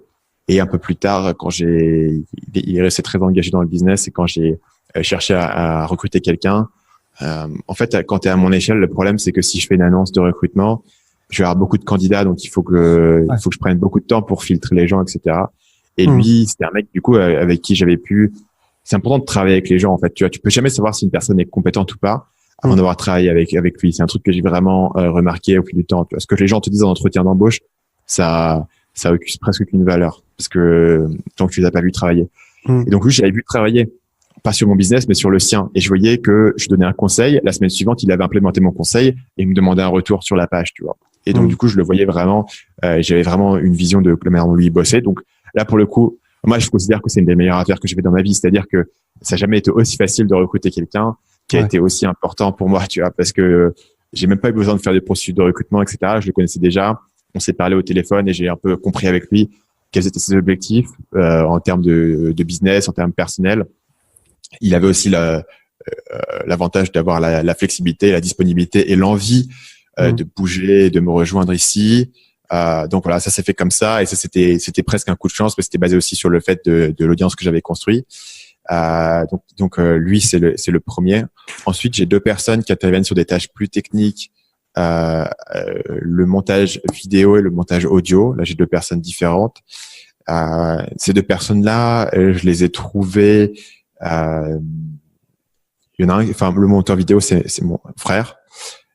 Qui connaissait ça parfaitement sur le bout des doigts, qui avait fait énormément de montage. Donc du coup, j'ai bossé avec lui encore une fois parce que j'avais déjà bossé avec lui sur des projets, donc je le connaissais. L'autre, c'est le monteur audio. J'ai commencé à bosser avec lui il y a des années, à l'époque de la séduction. Et j'avais rentré en contact avec lui sur Upwork. Donc sur Upwork, j'avais dû tester plusieurs personnes pour faire le montage audio, et j'ai trouvé ce gars-là qui fait un boulot fantastique.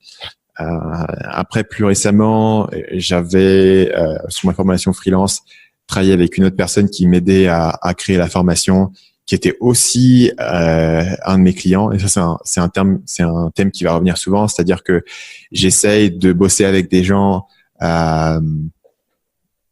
qui sont un peu dans ma nébuleuse, donc qui comprennent déjà ce que j'essaie de faire, qui ont déjà la vision du contenu que j'essaie de produire, et en même temps qui gravitent autour de moi pendant assez longtemps, qui m'ont posé pas mal de questions, et j'ai vu ce qu'ils faisaient, j'ai vu comment ils bossaient, tu vois. Donc j'ai pu un peu espionner à une distance comment les gens bossaient. Et à ce moment-là, c'est intéressant parce que quand quelqu'un, par exemple, est un client ou te pose des questions et t'aide quelqu'un, il essaye pas de t'impressionner. Donc tu as la version un peu sans filtre de la personne, puisqu'à cette époque-là, il a rien particulier à gagner en essayant de t'impressionner et de donner l'impression qu'il a fait plus qu'il n'avait fait. Donc ça, j'ai trouvé une personne comme ça. Et j'ai ensuite une autre personne qui fait tout un tas de tâches techniques, notamment la publication des épisodes. Il gère la chaîne podcast. Lui, c'était un gars qui était passé nous voir à Bangkok. Il était en voyage, il avait un business, il est passé nous voir à Bangkok. Et on a créé une bonne connexion avec lui. Donc ensuite, on lui a proposé de bosser pour nous quelques heures par semaine sur certaines tâches pour se faire un peu de cash en parallèle de son business. Pareil, encore une fois, un gars qui nous avait posé des questions, on avait vu comment il bossait, on avait vu son business, il faisait des trucs, donc on s'est dit, voilà, il a prouvé qu'il était capable de bosser et qu'il était capable d'apprendre, donc on va travailler avec lui. Et ensuite, il y a 2 autres personnes qui sont des gens, encore une fois, qui étaient dans mon audience notamment, qui commentaient sur mes vidéos YouTube, etc. Et qui étaient eux-mêmes des YouTubeurs, et donc du coup je suis en train de bosser avec eux pour mettre en place un processus sur la chaîne YouTube pour pouvoir sortir des vidéos plus régulièrement. Donc le thème ici, c'est qu'il y en a un que j'ai trouvé sur Upwork. La plupart, j'essaie de les trouver dans mon audience ou dans mes clients parce que ça me permet d'avoir déjà tes premières impressions, tes premières connexions.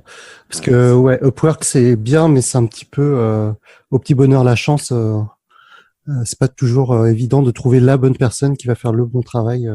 Les premières personnes avec qui j'avais bossé sur le montage audio de mon podcast, c'était n'importe quoi. C'était n'importe quoi. En mode, une fois, les gens m'envoient un email en me disant, tiens, le podcast, il a un son bizarre, tu vois. Et je vais écouter le podcast. Il y avait un son horrible. Et donc, du coup, je contacte la personne qui fait le montage audio. Je fais, qu'est-ce que c'est que ça? Elle fait, ah ouais, j'ai mis un filtre, tu vois. Super. Audio. Mais le truc, c'est que moi, je mettais déjà un filtre sur mon son pour le nettoyer ou un truc comme ça. Je sais plus exactement à quoi ça va, mais j'avais un filtre que je mettais. J'avais un traitement que je faisais moi avant de lui envoyer. Et elle avait une tâche qui était une procédure de juste couper le truc, couper les hésitations, ajouter de la musique, l'intro, etc. Il y avait une tâche très concrète. Elle a décidé en mode random d'ajouter un filtre sur le truc, alors que moi j'en mettais déjà. Donc ça faisait 2 filtres et ça faisait un résultat qui n'avait aucun sens. Et c'est comment est-ce que tu t'es pas aperçu que ce que tu faisais, ça faisait un écho. On avait l'impression que j'étais au fond d'une cave en train de parler dans un espèce de haut-parleur. Ça n'avait aucun sens, tu vois. Et voilà, c'est le genre de personne que tu peux trouver sur Upwork, tu vois. Et qui est une personne qui en plus avait bossé correctement pendant un moment et qui au final, au bout de 3 mois, s'était mis à improviser des trucs complètement random, à disparaître pendant plusieurs semaines. C'était même pas le début, quoi. C'était ok. Sans signalement. Non, c'est ça. C'est au départ, elle avait bossé, tu vois. Et le problème, c'est que tu peux pas monter un business si les gens autour de toi sont pas fiables, tu vois. Même si aujourd'hui ils bossent correctement, si tu dis putain, je sais pas si dans 3 mois ça va continuer. Aujourd'hui, j'ai un monteur audio qui est une perle. Je bosse avec lui depuis vraiment très longtemps. C'est la personne avec qui je bosse depuis plus longtemps de loin parce que je bossais avec lui à l'époque de mon podcast sur la séduction. Et je sais que moi, j'écoute jamais ce qu'il fait. Je lui passe des trucs et il le fait et je réécoute même pas parce que je sais que ça va toujours être bien fait. Ça va toujours être fait dans les temps. La qualité est toujours très bien. Il va me signaler s'il y a un problème et j'ai confiance en lui. Donc, du coup, ça me libère l'esprit. Essentiellement, j'oublie que le mec existe, tu vois, et de la meilleure manière possible. C'est-à-dire que, une fois que confiance aveugle par rapport à son travail. Une fois que l'épisode est enregistré, moi, je considère qu'il est terminé, tu vois. Je me pose, faut le monter, etc. Non, une fois que pour moi, il est uploadé dans le dossier Google Drive, c'est comme si c'était fait. Et ça, c'est ultra précieux parce que si je devais à chaque fois vérifier son travail sur un épisode d'1h30, tu vois, ça serait significatif en termes d'investissement de temps. Tout à fait. Intéressant. Très intéressant et inspirant même par rapport à moi qui débute un petit peu dans tout ça. En fait, j'ai l'impression de me retrouver. Je sais plus dans quel épisode tu parlais de ça, du fait que tu étais en train de consolider ton équipe. Je crois que c'était avec Olivier Roland. Tu avais posé pas mal de questions sur son process, comment est-ce qu'il avait automatisé certaines choses. Et j'ai l'impression que je me retrouve un petit peu dans ton toit il y a quelques mois ou il y a quelques temps. Donc c'est intéressant.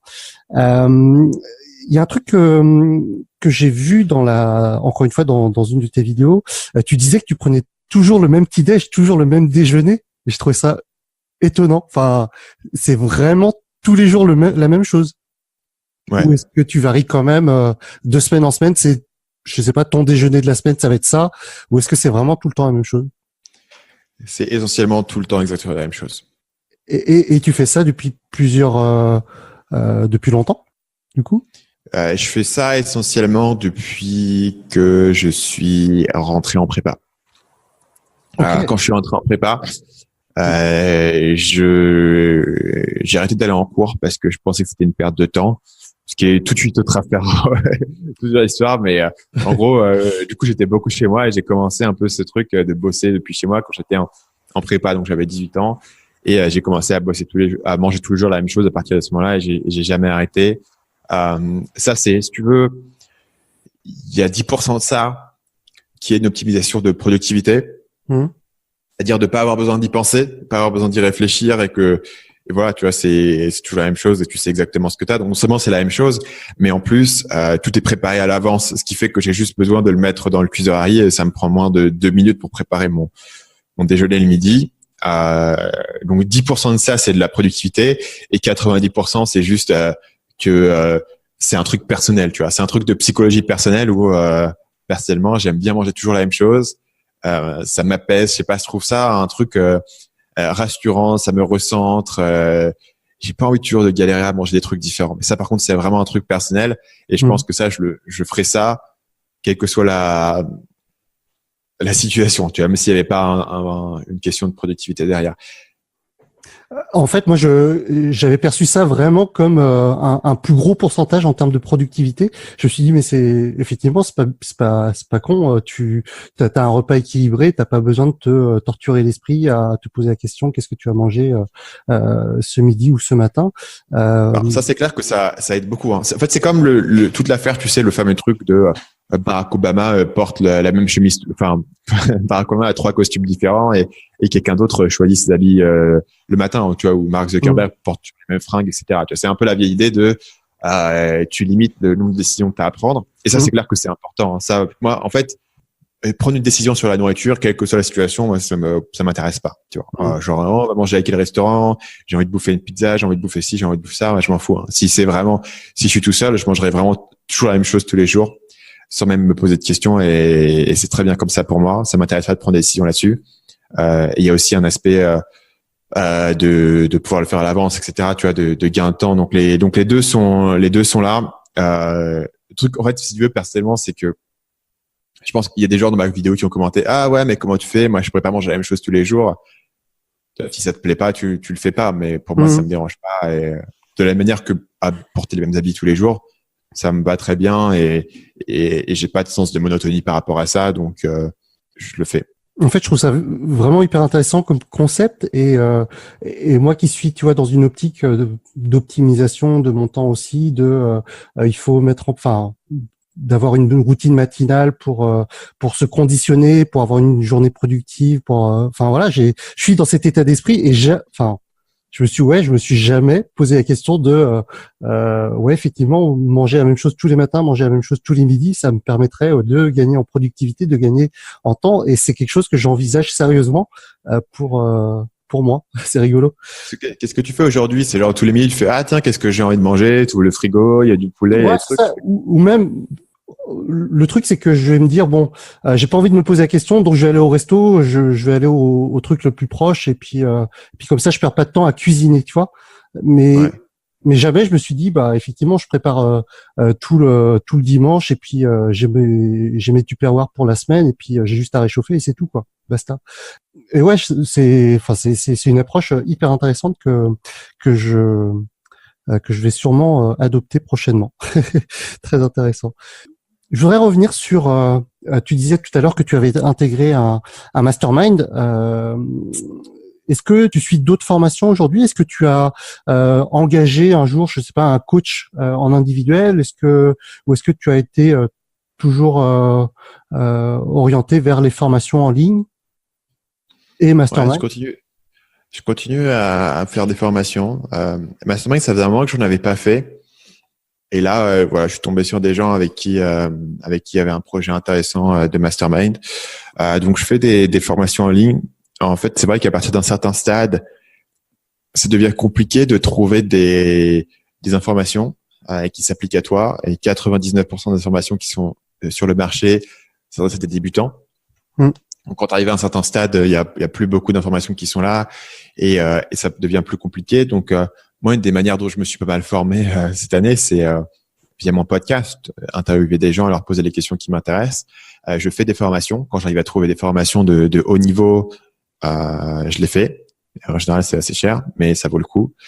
Et j'essaye de rencontrer des gens, soit directement, soit via un mastermind, soit à la conférence, qui ont accompli ce que moi je cherche à accomplir.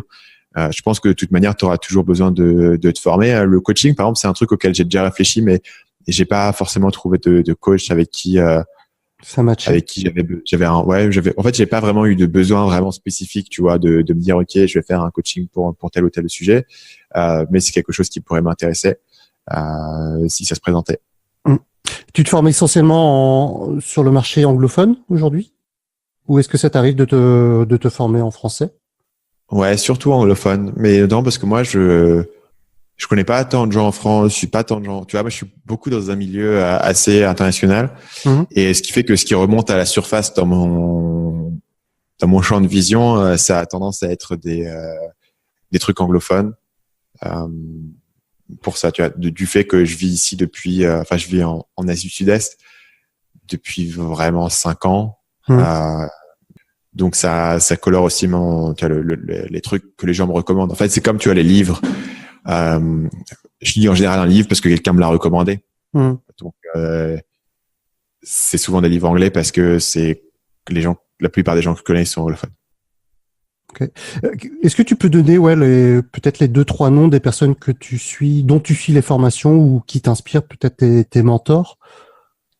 Donc la personne numéro 1 qui m'inspire actuellement, c'est Ramit Sethi de I Will Teach You to Be Rich. Moi, je suis encore une fois un copywriter à l'origine.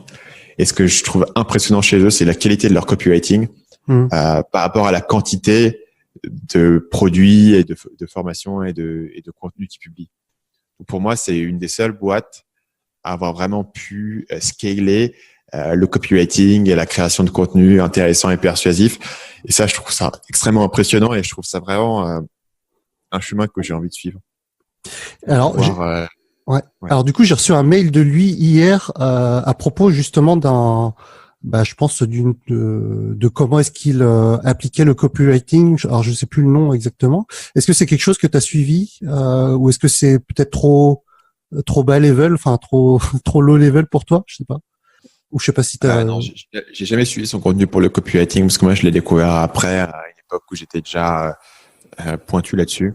Okay. J'ai découvert assez tard Ramit Sethi, notamment parce qu'au départ il faisait beaucoup de contenu sur la finance personnelle, qui était pas. Il est connu pour ça à la base. I Will Teach You to Be, qui est le nom de son site. Et est-ce que Ramit Sethi, tu l'as découvert via SPI, via Pat Flynn, ou est-ce que tu le connaissais en dehors? Je t'avoue que je me souviens plus exactement où est-ce que je l'ai découvert. Okay. Ça fait quelques années, je me souviens plus exactement, mais une des premières choses que je me souviens chez eux, c'est de voir leur page de vente et de me dire ils font du bon job, tu vois. Niveau copywriting, ils étaient vraiment solides. C'est une des premières choses dont je me souviens chez eux. Et c'est là que j'ai commencé à creuser dans ce qu'ils faisaient, dans ce qu'ils racontaient. Au niveau de la gestion d'équipe, c'est intéressant. Ils ont une entreprise qui est totalement location independent, donc ils ont leurs employés un peu partout aux États-Unis et dans le monde. Ils n'ont pas de bureau centralisé. Moi, c'est aussi ce que je peux faire, et donc je m'intéresse à la manière dont eux gèrent ces aspects-là. Leur processus de management, leur processus de recrutement, leur processus de formation en interne, parce que c'est la direction dans laquelle je me dirige. Donc je dirais aujourd'hui, c'est vraiment mon inspiration numéro 1 et la personne que je regarde en me disant, tiens, je me demande comment lui, il a résolu tel ou tel problème. Ok. Donc Ramit, c'était la personne numéro 1. Est-ce que tu as quelques autres personnes qui t'inspirent? Des personnes qui m'inspirent, si tu veux rester dans le domaine vraiment non, pas web que marketing. Entrepreneurial, peut-être je sais pas, relationnel, peut-être, je sais pas. Des personnes qui au quotidien t'apportent des choses et qui par leurs actions, par leurs pensées font que t'es inspiré d'une manière générale. Donc la chaîne YouTube qui a le plus inspiré mon format actuel de vidéo, c'est une chaîne qui s'appelle Nerdwriter, qui fait des analyses, notamment, pour le coup, c'est pas du tout dans le marketing, mais c'est de la pop culture. Okay. Il analyse des films, il analyse parfois des musiciens, etc., mais sous un format très, très pointu, très soigné. Ça, c'est quelque chose qui m'inspire beaucoup. Au niveau des entrepreneurs et un peu plus de l'entrepreneuriat en général, la chose qui m'a le plus inspiré au top du top, encore plus qu'Ramit Sethi, c'est le Tropical MBA. C'est un podcast qui parle d'entrepreneuriat nomade en général. C'est eux qui organisent la fameuse conférence à Bangkok que j'ai référencée plusieurs fois dans cette émission. Ouais. Et essentiellement, si aujourd'hui je vis en Thaïlande, c'est entièrement par leur inspiration. Ou quand j'étais dans ma petite chambre étudiant, j'écoutais ce podcast-là et je me disais, c'est exactement ce que je veux faire. Tu vois, je veux être capable de voyager, de partir à l'étranger, de me construire ma communauté, etc. Donc, eux, ils m'ont énormément inspiré. Et surtout, ce que je trouve génial chez eux, c'est qu'ils ont vraiment su faire évoluer leur contenu au fil du temps Et leur communauté est impressionnante. Leur communauté a beaucoup de gens qui sont dans les millions, dans les dizaines de millions de dollars, et ils ont su les garder et avoir un contenu qui parle non seulement à des gens qui débutent, mais aussi un contenu qui parle à des gens qui sont avancés. Donc, du coup, je continue à les suivre. Là où beaucoup de gens que je suivais au départ, au bout d'un moment, j'en ai eu marre de leur 5 conseils pour trouver une idée de business. Ce qui est évidemment très précieux quand tu démarres, mais au bout d'un moment, moi, ça m'a lassé. Donc, eux, je les suis beaucoup. Un autre gars que je suis pas mal, c'est Noah Kagan. C'est le fondateur de AppSumo, qui a aussi monté une boîte de sales qui s'appelle Sumo. Et il a un podcast, lui, qui est vachement intéressant, où il fait des interviews, il fait des conversations aussi, un petit peu sur un format qui, moi, m'attire et qui est vraiment transparent. Il parle vraiment de ses questions aussi personnelles, de ses réflexions, de qu'est-ce que ça veut dire quand tu as monté un business et que ça marche et que tu es là 10 ans plus tard. Tu vois, c'est aussi du contenu un peu plus avancé qui, moi, me parle beaucoup. Il y a beaucoup de podcasts comme ça que je pourrais te citer. Il y en a un autre que j'aime beaucoup, qui s'appelle Made You Think, qui c'est deux mecs qui font qui lisent un livre, ensuite ils en parlent et ils font une espèce de résumé du livre, mais en injectant pas mal de leurs propres idées. Et les deux sont entrepreneurs assez accomplis, et donc du coup tu as cette vision un petit peu à la fois sur leur propre business, à la fois sur un livre qu'ils vont présenter chaque semaine, et tu les vois évoluer au fil des épisodes, où tu vois les mecs recruter de plus en plus de monde, avoir de nouvelles problématiques, avoir des nouvelles questions qui leur viennent en tête. Et voilà, je vais m'arrêter là parce que ça fait beaucoup. Tu vois, il y a beaucoup de gens comme ça qui m'intéressent. Après, encore une fois, le challenge, c'est il y a pas autant de gens qui donnent des conseils à des gens qui sont à mon niveau, et donc du coup, j'essaie de trouver des gens qui sont à mon niveau plus avancé, qui partagent de manière honnête et d'apprendre par leur exemple. Ouais. En fait, on pourrait dire que finalement, ouais, tu te formes beaucoup via ces podcasts, presque plus que via des formations en ligne finalement. Via ces conversations, ça te permet d'avoir le mindset ou des insights que tu pourrais pas avoir, comme tu dis, dans d'autres formations à ton niveau. Alors, encore une fois, le problème, c'est que des formations en ligne qui s'adressent à des gens qui font plusieurs centaines de milliers d'euros, il n'y en a pas tant que ça en fait. Parce que on n'est pas assez nombreux pour vraiment justifier. Alors Ramit Sethi, on a une que j'ai fait, qui est très bien, qui coûtait, je sais plus, $6 000, entre ça. Donc c'est très bien, mais c'est un peu la seule que j'ai trouvée. Donc cette année, c'est un peu la seule formation que j'ai faite, parce que il y a pas grand monde qui parle à des gens qui sont dans ma situation. Donc du coup, à un moment donné, tu apprends plus par émulation par rapport à d'autres gens, voilà. Et je reste totalement open à faire des formations quand je les trouve. Mais c'est vrai que au final, quand tu crées une formation, tu essaies de faire une formation qui va parler au plus grand nombre. Et la plupart des gens sont débutants, ils sont pas à un niveau où. Surtout en francophonie. Enfin, c'est vrai que du coup, toi qui as la possibilité, qui a l'aisance en anglais, tu vas aller vers ce marché et tu vas peut-être trouver des formations. Mais c'est vrai qu'en francophonie, je pense qu'il y a très peu de personnes, très peu de personnes, ouais, qui proposent du contenu pour des personnes comme toi. Du coup, c'est une question à laquelle j'avais pas forcément pensé à la base, mais aujourd'hui, ouais, dans le monde anglophone, t'as des tas de podcasts sur n'importe quel sujet. Enfin, t'en as cité plein que moi, pourtant, je suis un consommateur de podcasts également, mais il y en a plein que je connais pas. Qu'est-ce qui fait qu'aujourd'hui, il y a une telle différence entre le marché francophone et le marché anglophone en termes de podcasts? Enfin, pourquoi est-ce que ça décolle si peu en francophonie, alors que j'ai l'impression que ça a rien de décoller. Enfin, j'ai l'impression que personne n'écoute des podcasts. Pas personne, mais est-ce que c'est parce qu'il n'y a pas assez de créateurs de contenu de podcasts? Est-ce que c'est parce que les gens n'ont pas encore compris l'intérêt? Je sais pas. Est-ce que tu as une théorie par rapport à ça? Alors, les podcasts décollent en France aussi, avec un petit temps de retard. Mais il y a beaucoup maintenant de ces boîtes de médias, Slate et compagnie, qui ont lancé des podcasts, et des podcasts qui marchent très bien. Par exemple, Nouvelle École, un podcast qui a été arrêté, mais il avait quand même des bonnes audiences. Génération XX et ces autres podcasts un peu plus dans le côté féministe, etc. C'est des podcasts qui ont des bonnes audiences. Il y en a un autre qui s'appelle La Poudre, qui fait des bonnes audiences. En France, il y a quelques éléments à noter. Je pense que c'est en train de monter, mais peut-être avec un peu plus de retard par rapport aux US et un petit délai. Il y a plusieurs facteurs. D'abord, en France, il y a un gros problème, c'est les radios publiques. ou les radios en général, mais les radios publiques notamment, et qui publient leurs trucs en podcast depuis des années, mais qui du coup saturent un peu, et tous les tops de podcasts sur iTunes, c'est que des trucs de radio qui sont rediffusés.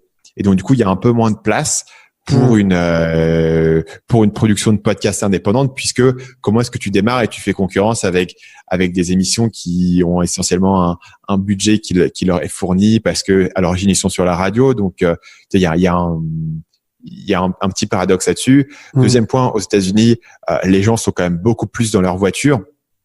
Et c'est pour ça que les livres audio aux États-Unis, c'est toujours été quelque chose qui a été gros. En France, un petit peu moins. Et troisième élément significatif, c'est qu'aux États-Unis, il y a 5-6 ans, un phénomène de société qui s'appelle Serial, qui était un podcast journalistique qui enquêtait sur une affaire de meurtre où le mec avait été envoyé en prison, et ils essayaient d'enquêter et de revenir sur les faits pour savoir s'il était coupable ou non. Et c'était un truc qui a été ultra bien fait par des gens qui avaient une expérience dans le domaine journalistique, qui a travaillé sur un gros podcast américain, This American Life, et qui avait fait ce truc-là qui était devenu un monstre. Et en gros, c'était la première fois qu'on avait des producteurs de podcasts qui étaient sur les plus gros plateaux télé américains. Tout l'Amérique a écouté ça.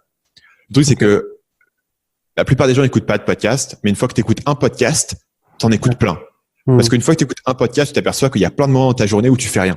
Dans les transports, dans la vaisselle, au sport, pendant que tu es en train de marcher, tu vas au supermarché, il y a plein de moments dans ta journée où tu fais rien, où tu as du temps et où tu pourrais écouter un podcast. Donc, il faut faire cette première étape. Il faut que tu aies le premier podcast qui va te faire rentrer dedans.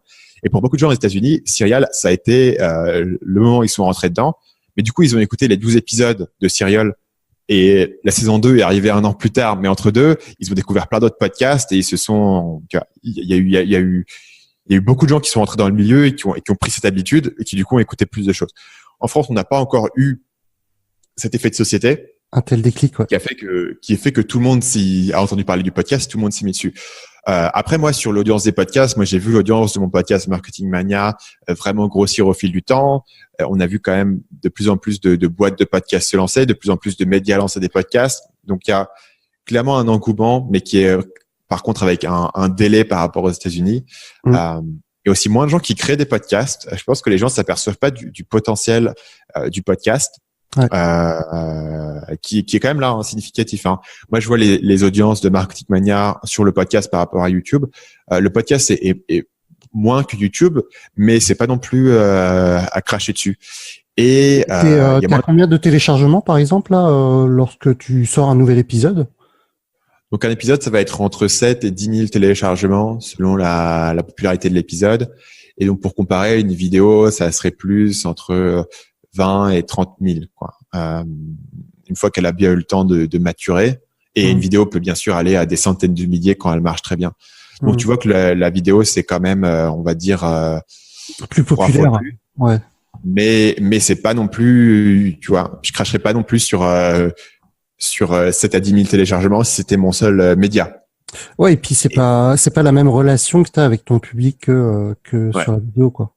Ouais, exactement. Et du coup, les gens vont écouter le podcast pendant beaucoup plus longtemps et c'est un truc qui reste précieux. Je dirais que le gros problème du podcast en termes de business, et la raison pour laquelle les gens sont un peu timides à lancer des podcasts, et je le comprends, c'est que c'est assez difficile de faire découvrir ton podcast, en fait. Parce que la vidéo, ça va être recommandé sur YouTube, les gens peuvent facilement la trouver, cliquer dessus, regarder, etc. Un podcast, tu fais des podcasts surtout un peu plus longs, il faut que les gens se disent, OK, je vais écouter un épisode entier pour me dire, et iTunes ne les met pas forcément aussi bien que ça en avant. C'est difficile de découvrir un podcast, c'est difficile de promouvoir un podcast. Ça marche surtout par bouche-oreille. C'est plus lent. Il y a la question de comment est-ce que tu vas acquérir cette audience initiale. Donc, le podcast a des difficultés supplémentaires qui font que, voilà, aussi, il y a moins de gens qui se concentrent dessus. Je pense que les gens qui réussissent le mieux en podcast, souvent, c'est les gens qui ont une audience existante et qui vont les amener sur le podcast. Notamment aux États-Unis, maintenant, il y a une grande vague des YouTubers qui lancent des podcasts parce que le podcast, c'est quelque chose qui est aux États-Unis très bien monétisé. Et c'est déjà une audience existante que tu peux amener sur le podcast. C'est quelque chose qui se monétise bien. Et puis, du coup, il n'y a pas ce problème de comment est-ce que je fais découvrir mon podcast parce que c'est déjà une audience avec qui tu peux approfondir en audio ta relation.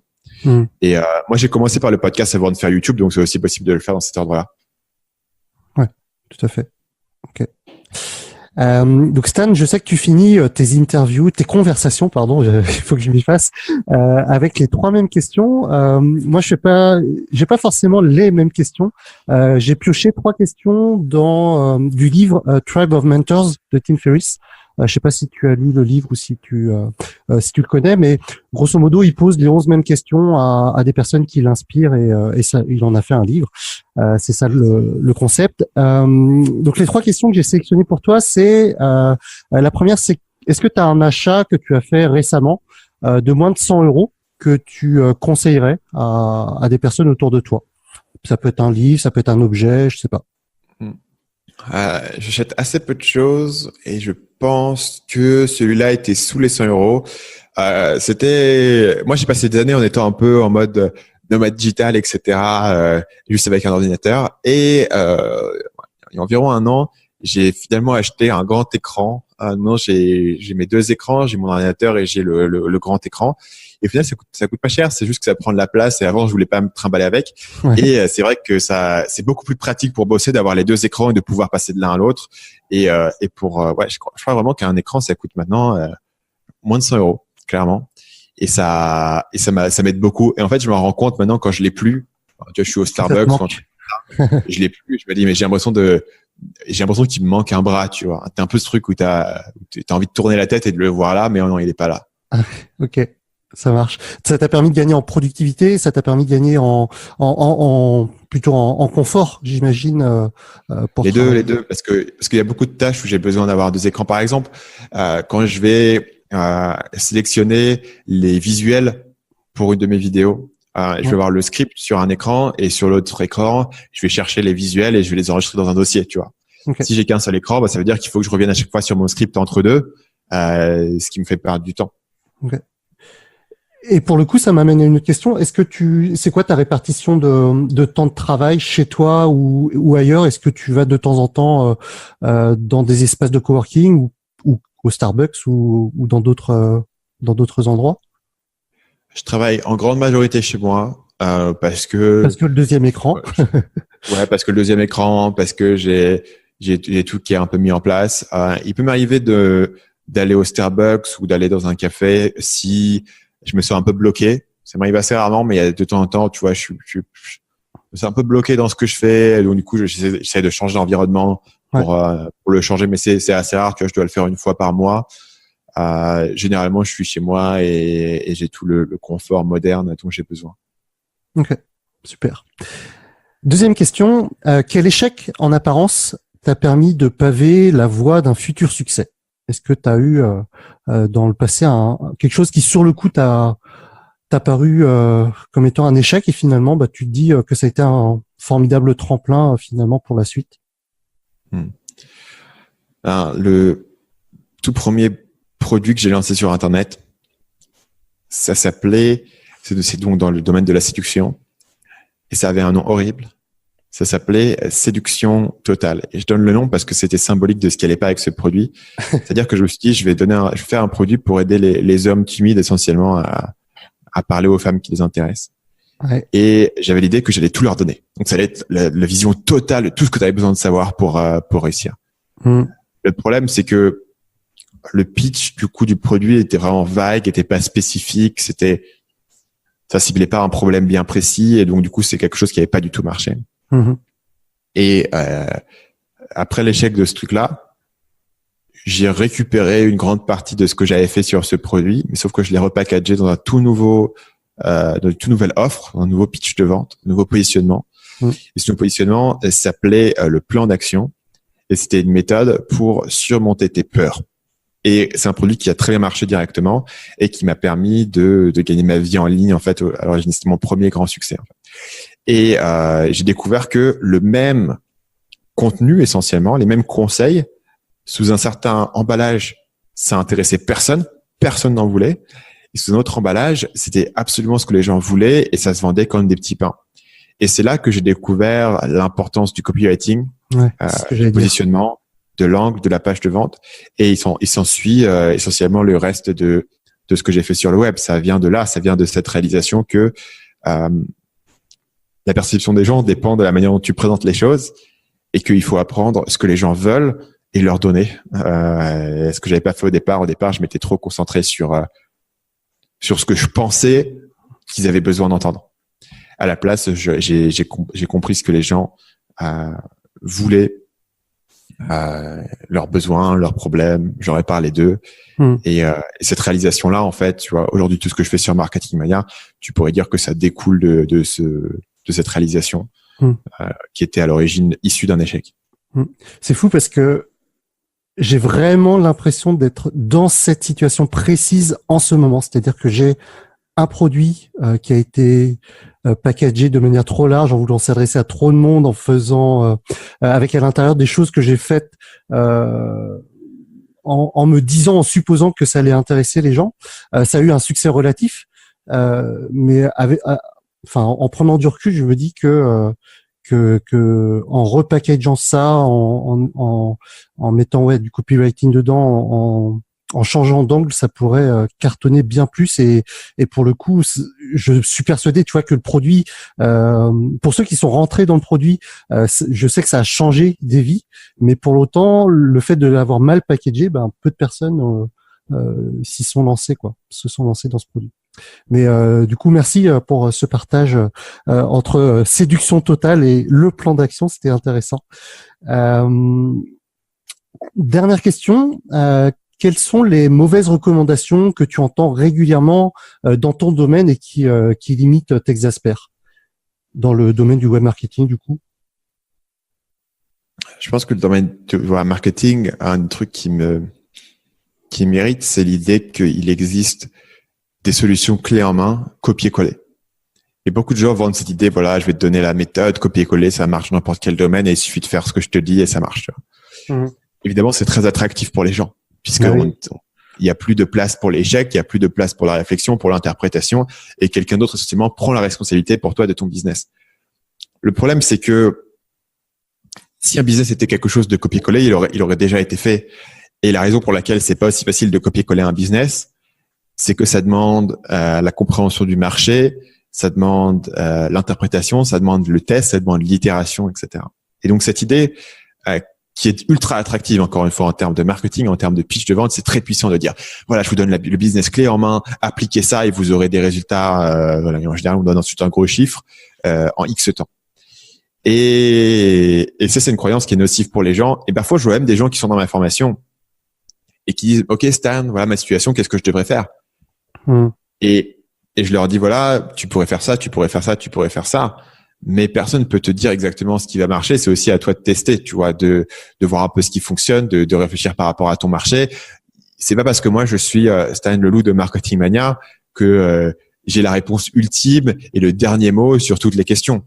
Je sais globalement ce qui marche, je peux te porter dans la bonne direction, je peux t'apprendre les compétences et les méthodes. Mais après, si je pouvais en un clin d'œil regarder un marché et comprendre comment le business va exploser, tu vois, ça serait un peu irréaliste d'attendre ça. Et je pense que les gens, notamment par le système scolaire, ont cette envie d'avoir une autorité extérieure qui connaît tout et qui peut leur donner toutes les réponses et qui, du coup, les décharge de la responsabilité d'avoir à faire la réflexion par eux-mêmes. Et certaines personnes qui sont des vendeurs pas forcément super scrupuleux peuvent exploiter cette tendance naturelle et totalement humaine pour pouvoir vendre leurs produits. Mais au final, le problème, c'est que la personne qui a acheté ce produit en attendant une solution clé en main, tu peux lui donner une solution clé en main, mais généralement, ça n'a pas marché et ça crée beaucoup de déception. Ok. C'est noté. Eh ben, écoute, je te remercie pour tout ça. L'épisode, il va paraître début 2019. En dehors de ton objectif de chiffre d'affaires, quels sont les grands moments qui vont marquer cette année pour toi? Est-ce que tu as des idées de formation déjà que tu vas mettre en place? Est-ce que je sais pas, est-ce que tu parlais tout à l'heure notamment de la réorganisation de tout ton système de mailing, de ton système pour présenter ton catalogue de formation? Est-ce que tu as d'autres choses en tête qui vont être déterminants en 2019? Un gros élément de l'année, c'est qu'a priori, je vais écrire un livre. Ah, excellent. L'année prochaine, ouais. J'espérais pouvoir le faire cette année et j'ai pas réussi à trouver le temps. Mais du coup, je le ferai l'année prochaine. Sur cette thématique du marketing? Ouais. Okay. Ouais. J'ai pas encore de spécificité là-dessus particulière à annoncer, mais essentiellement, ça sera faire un gros push sur le livre, essayer d'aller sur quelque chose qui peut être dans toutes les librairies de France essentiellement. Tu vois, aller sur quelque chose de beaucoup plus large par rapport à l'audience que j'ai aujourd'hui, qui touche pas mal de monde, mais ça reste encore YouTube, c'est encore une étape au-dessus. Donc ça serait un gros objectif de l'année. Ensuite, je vais beaucoup investir dans le forum, la communauté. Okay. Marketing Mania Insider, ça sera un gros objectif. Et dernièrement, sur mon équipe, je compte continuer à recruter plus de monde, notamment des gens à plein temps, pour pouvoir gérer plus de projets en parallèle. Notamment aujourd'hui, j'ai quelqu'un qui s'occupe beaucoup de la communauté. Donc, j'aimerais bien avoir d'autres personnes qui peuvent aider de la même manière sur YouTube, sur l'acquisition de contenu, etc. Excellent. Ok. Eh ben, écoute, je sais pas si ça se fait parce que l'enregistrement est vraiment loin par rapport au début de l'année 2019, mais je te souhaite quand même beaucoup de réussite dans tous ces projets. J'ai été vraiment ravi de m'entretenir avec toi pendant cette petite heure et demie. C'était passionnant. Merci à toi, Stan, et puis on te retrouve sur Marketing Mania. Je laisserai évidemment les liens dans l'article qui sera dédié à cet épisode sur mon site. Mais voilà, je te remercie, Stan, et puis bonne année 2019. Merci à toi et bonne année. Salut. Salut.